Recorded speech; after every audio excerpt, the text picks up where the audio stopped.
What is up, gamers? It is your course on Underworld Police Chief APGAINS here, and we're coming at you with 5 completely overrated Zetas in Star Wars Galaxy of Heroes. Now, these are going to be throughout the different facets of the game, the different from early game players to mid game players to maybe even late game players. So if you fall within any range of that, which of course you do because that covers the entire range of the game, we're going to talk about some overrated Zetas that you might have bought, or people in your guild might have bought, or people on YouTube might have told you to spend your Zeta materials on. Ooh, I really needed this gear piece right here.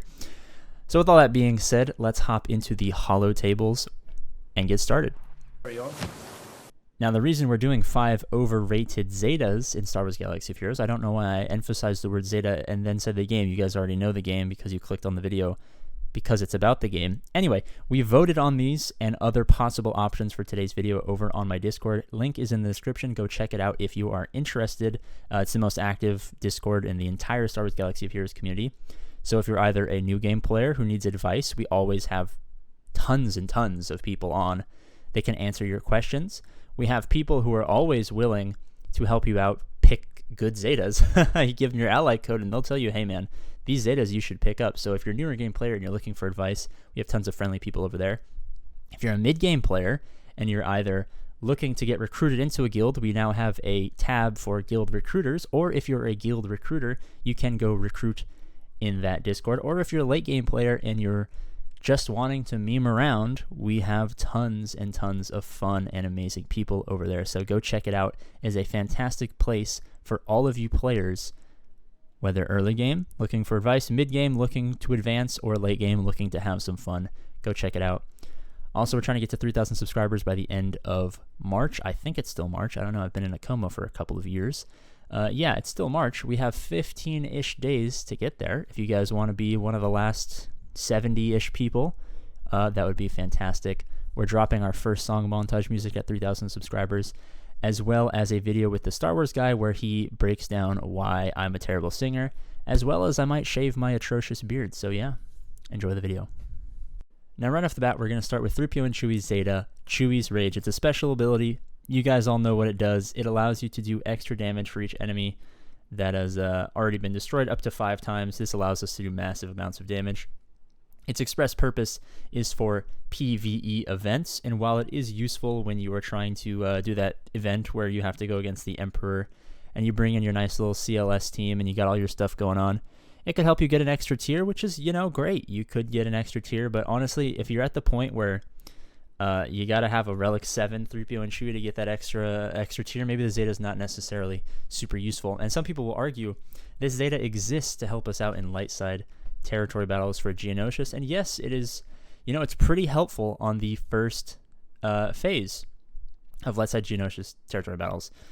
Second, third, and fourth, not so much, because the CLS team just kind of fizzles out, especially because, you know, those droids are dang fast on Geonosian, and those droidicas will delete you. And while he can be revived if another guy is revived, if we go over here, you know, you could keep him alive. If defeated, 3PO and Chewie will revive at 50% health and protection whenever another rebel ally is revived. But are you going to use your Han Solo to start bringing people back? Probably not necessarily. You're going to run your CLS with Chewbacca, Han Solo, C-3PO, 3PO and Chewie. Where's the revives there? So the character is useful in PvE events, but not necessarily. The Zeta is not great. Second, we have General Hux's Boundless Ambition. The text simply reads, if the allied leader is First Order, all other First Order allies also gain advantage for 2 turns at the start of each encounter. You know, mildly helpful. You get a crit right off the bat. And if all allies are First Order at the start of the battle, enemies can't gain bonus turn meter while General Hux has advantage. Now, this is helpful because he's going to start off with advantage and he can't gain bonus turn meter when he has advantage. The only issue is when this team is placed on defense, everyone knows that they have to take General Hux out pretty quickly. Thus, he's losing his advantage, thus nullifying the Zeta, and he's not going to survive that long. So is a Zeta early on if this is an early game player talking? If you're a late game player, you have Zetas to throw around, so you know it doesn't hurt. Go for it. If you're an early game player, maybe rushing in, and you have like a side team, a nice little First Order team for whatever reason, you're a big fan, maybe not necessarily rushing SLKR, but you know, you You like you some General Hux. Should you get this as one of your first Zetas? Probably not. Its usefulness is very limited, and that's why I think it's an overrated Zeta. It just doesn't have that many applications to the game unless you're super endgame and you just happen to have Zetas on everyone. Keeping in that similar first order doesn't necessarily have the best Zetas in the game. We have Scarred for Kylo Ren Unmasked. The text simply reads Kylo gains taunt for 1 turn at the start of each encounter and has double counter chance while taunting. Similarly to General Hux, this Zeta serves an express purpose to prevent the enemy from going after Hux right off the bat. The only issue is these characters have been out for a very long time and people know how to counter them. Thus, they're going to bring in specific teams that can get around this. They're going to dispel that advantage from Hux. They're going to dispel that taunt, or they're simply going to go around that taunt right off the bat. Thus, you're using 13 Omegas, which you get 1 per day, plus a couple extra here and there if you're farming some endgame Cantina stuff, or if you're doing a couple of events. So about 2 weeks worth of Omegas and 10 to 14 days worth of Zeta map farming to get a taunt at the start of each encounter, and has a double counter chance while taunting. Super helpful. I know this is a fantastic Zeta that you guys should all invest in. I'm obviously being sarcastic. This is a Zeta that you kind of want to use, or spend rather, only if, there's no other good Zetas out there. Similar to General Hux, this is a Zeta for late game players who, it's just an extra ability you can throw on over there. But I see this Zeta a lot in players who, watch endgame players. All they do is watch endgame players, and they're at 800,000 GP, and they're like, man, this Zeta is so useful. General Hux's Zeta is so useful.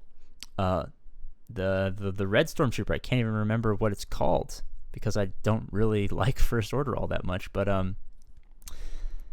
that Zeta is pretty good, but First Order Zeta is not necessarily the first Zetas that you should go for. A Zeta that I see taken very early, oftentimes way, way, way too early for you early game players, is Geonosian Swarm for Geonosian Brood Alpha. The text simply reads, basic abilities of Geonosian allies deal 10% more damage for each buffed enemy. You can have up to 60% extra damage because if you have that spawn from Geonosian Brood Alpha, his little brute, you have 6 characters. They usually all have the buff because they have that swarm that's locked in there always. You're doing an extra 60% damage. Now, while this is great, 60% damage sounds fantastic, the Geonosians don't do a ton of damage, and that's why this Zeta exists, kind of rectify that situation. The only problem is it doesn't really help all that much. The counters for Geonosians have existed as long as the Geonosians has existed. And I guess the overrated Zeta category in and of itself is simply identifying Zetas that we all know how to get around, thus making them useless. Similarly, the Geonosian Swarm, the extra damage kind of makes it useless because you're going to go against teams that are going to kill you super quickly. Either you're going to get Darth Vadered, and it doesn't matter how much damage you can do because you're not going to take a turn, or if you're lucky, your opponent's going to use a Traya, and then it's not really going to matter how much damage you do because you're not landing a critical hit because they're going to be modded out the wazoo for critical hit avoidance. And you're going to be killing yourself so quickly that the first time anyone takes a turn, your whole team is going to die. Thus, this Zeta is not necessarily that good. Again, a Zeta only you should pick up if you have no other useful Zetas to apply. The reason it's overrated is because I see so many players pick this Zeta up early because they're like, man, that Geonosian team kills on defense. I'm getting so many holds. You're getting holds because the Geonosian team is annoying until you have counters like Traya or Padme or Darth Vader or something along those lines, Darth Revan, stuff like that.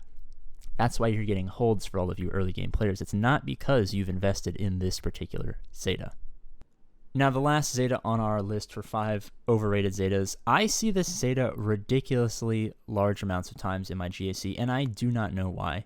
Oftentimes, it's because people picked this up a long, long time ago, but the problem with that is newer players are seeing this Zeta exist out there in the world and thinking that maybe it's a good Zeta to pick up. The text simply reads, while R2D2 is active, whenever a light side ally scores a critical hit, dispel all debuffs on them.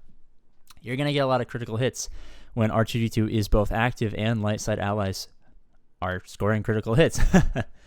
Dispelling debuffs, a nice cleanse is always useful, but the teams that you're going to use this guy with in GAC or in events are as follows. Thank you for listening to my list of teams where R2D2 is useful. That being said, you don't need a Zeta for a character that you're never going to use. Similarly, at the start of each battle, when R2D2 is revived, other droid, Galactic, Republic, Rebel, blah, blah, blah, everyone gets his max health protection. You're not using R2D2, thus you're not using his Zetas, making both of his Zetas overrated because, well, if they're rated at, let's say, 0 value, they're still overrated because they're a negative value, because you could have placed them on characters that you're actually going to use. Also, lots of people have this Zeta from playing so long in the game. If you're a newer player and you see this Zeta out there in the ether, don't pick it up.